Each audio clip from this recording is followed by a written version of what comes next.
Good afternoon and जय हिंद।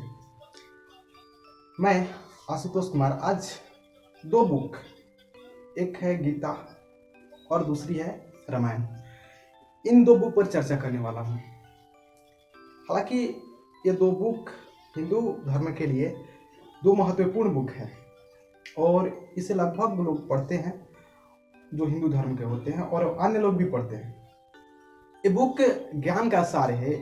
इस book में ऐसी बातें लिखी गई है जो नॉर्मली बुक में नहीं मिलती। कहने का तात्पर्य यह है कि नॉर्मल जब हम इतिहास पढ़ते हैं उस बुक में, इतिहास के बुक में डेट दिया हुआ होता है कि कौन कब जन्म लिया और उसका निधन कब हो गया। लेकिन इन दो बुकों में दो व्यक्ति हैं, एक राम और एक में है कृष्ण। रामायण में राम और गीता में कृष्ण, इन दोनों व्यक्तियों के जन्म के बारे में एक पॉइंट भी चर्चा नहीं किया गया है। और रीजन ये रहा है कि जो भी ये दो व्यक्ति हैं उनका काल निर्धारण इसलिए नहीं किया गया क्योंकि इन दो व्यक्तियों के रूप सभी में देखे जा सकते हैं, like me and like you. ऐसा नहीं है कि हम में नहीं है और आप में नहीं है। और यही रीजन रहा है कि इन दोनों बुकों में काल निर्धारण नहीं किया गया। हम जब राम को देखते हैं, राम को पढ़ते हैं, तो बहुत सारे लोग उनके जन्म के बारे में पता लगाने की चेष्टा करते हैं, लेकिन ऐसा नहीं है। राम वो व्यक्ति है जिसको जब खेलने की उम्र होती है उस उम्र में उन्हें वनवास दे दिया जाता है और वे अपने जीवन के समस्याओं के साथ खेल रहे होते हैं। और यही प्रोसेस है जो उन्हें महान बनाता है। उन्हें भगवान इसलिए कहा जाता है क्योंकि उन्होंने उस समय में वे प्रॉब्लम्स झेले जो आम लोग नहीं झेलते और उसके बाद एक सफल राजा हुए। और इसके बावजूद भी बहुत सारे लोग हैं जो उन पर सवाल उठाते हैं, जैसे कि कुछ लोग कहते हैं कि राम संदिग्ध व्यक्ति थे जिन्होंने सीता माता की अग्नि परीक्षण ली। दूसरी कुछ लोग ये भी बोलते हैं कि राम जी ने सीता माता को इतने अग्नि परीक्षण, कठोर परीक्षण के बाद भी लोगों को कहने पर वनवास दे दिया।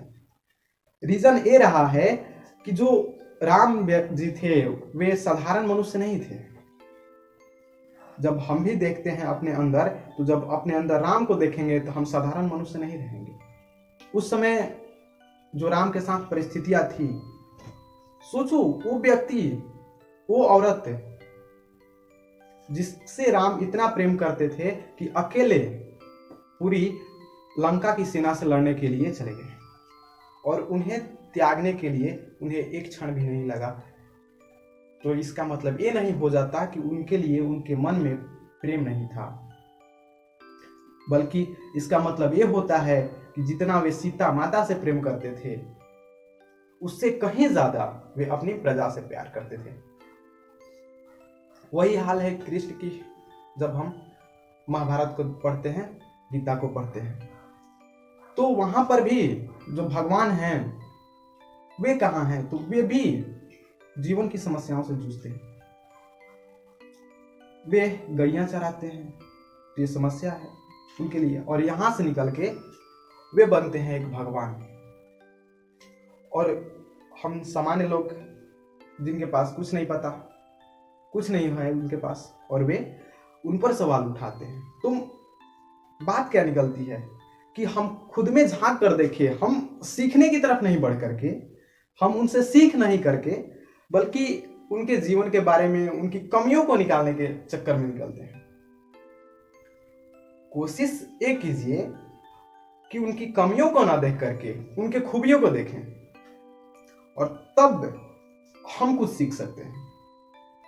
क्योंकि एक बहुत फेमस दोहा है, बुरा जो देखन मैं चला बुरा न मिलियो कोय, जो दिल खोजू आपने मुझसे बुरा न कोय।